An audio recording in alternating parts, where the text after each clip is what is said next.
పూరా local. Welcome to పూరా local. నియోజకవర్గాల పునర్విభజన తర్వాత అసెంబ్లీ స్థానాలు ఉమ్మడి రంగారెడ్డి జిల్లాలో అధికం, నిజామాబాద్ లో అత్యల్పంగా ఉన్నాయి. రాబోయే ఎన్నికల తర్వాత తెలంగాణ శాసనసభ 153 మందితో కొలువు తీరనుంది. అందులో ఏకంగా 50 మంది మహిళా సభ్యులు ఉండనున్నారు. కొత్తగా రాష్ట్రంలో 34 అసెంబ్లీ నియోజకవర్గాలు ఏర్పాటవుతాయి. 2027 మార్చి నాటికి జనాభా లెక్కలు పూర్తి కాగానే నియోజకవర్గాల పునర్విభజన కమిషన్ పని ప్రారంభించి 6 నెలల్లో పూర్తి చేయనుంది.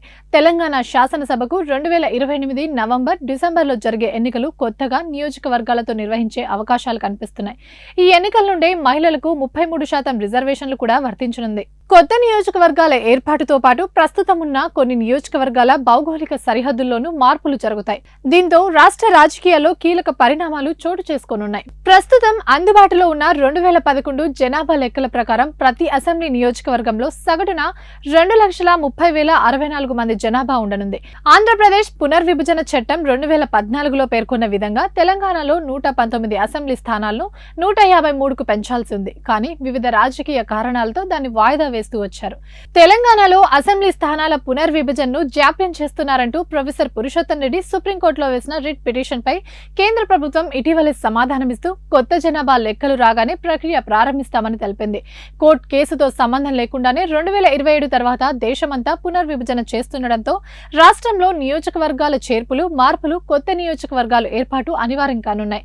2011 జనాభా లెక్కలతో పాటు నేషనల్ పాపులేషన్ రిజిస్టర్ తాజా అంచనాల మేరకు ఉమ్మడి రంగారెడ్డి జిల్లాలో ఏకంగా 9 శాసనసభ స్థానాలు పెరగనున్నాయి. అవన్నీ ప్రస్తుతం గ్రేటర్ హైదరాబాద్ లో ఉన్న శివారు ప్రాంతాల్లోనే కావడం విశేషం.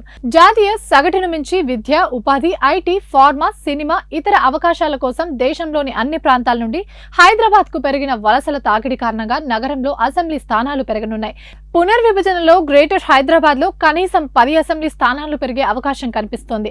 హైదరాబాద్ కోర్ సిటీలో 2, గ్రేటర్ హైదరాబాద్ లో భాగమైన శివార్లోని కుత్బుల్లాపూర్, కుకట్పల్లి, షేర్లింగంపల్లి, ఎల్బీ నగర్, మేడ్చల్, ఉప్పల్, మల్కాజ్గిరి, రాజేంద్ర నగర్, మహేశ్వరం తదితర నియోజకవర్గాల పరిధిలోని ప్రాంతాలన్నీ విడిపోయి కొత్తగా 9 కొత్త నియోజకవర్గాలు ఏర్పాటు కానున్నాయి.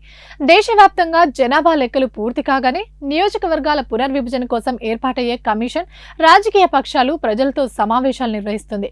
కొత్త జిల్లాల మేరకు ఒక మండలం, ఒకే నియోజకవర్గం ఒకే జిల్లాలో ఉండే విధంగా భౌగోళిక మార్పులు చేస్తుంది. ప్రస్తుతం తెలంగాణలో పలు నియోజకవర్గం 3 జిల్లాల పరిధిలో కూడా ఉండగా వాటిని ఒకే జిల్లా పరిధిలోకి తీసుకొస్తారు. ఇవి ఇప్పటివరకు అప్డేట్స్. మరిన్ని అప్డేట్స్ కోసం చూస్తూనే ఉండండి పూరా లోకల్.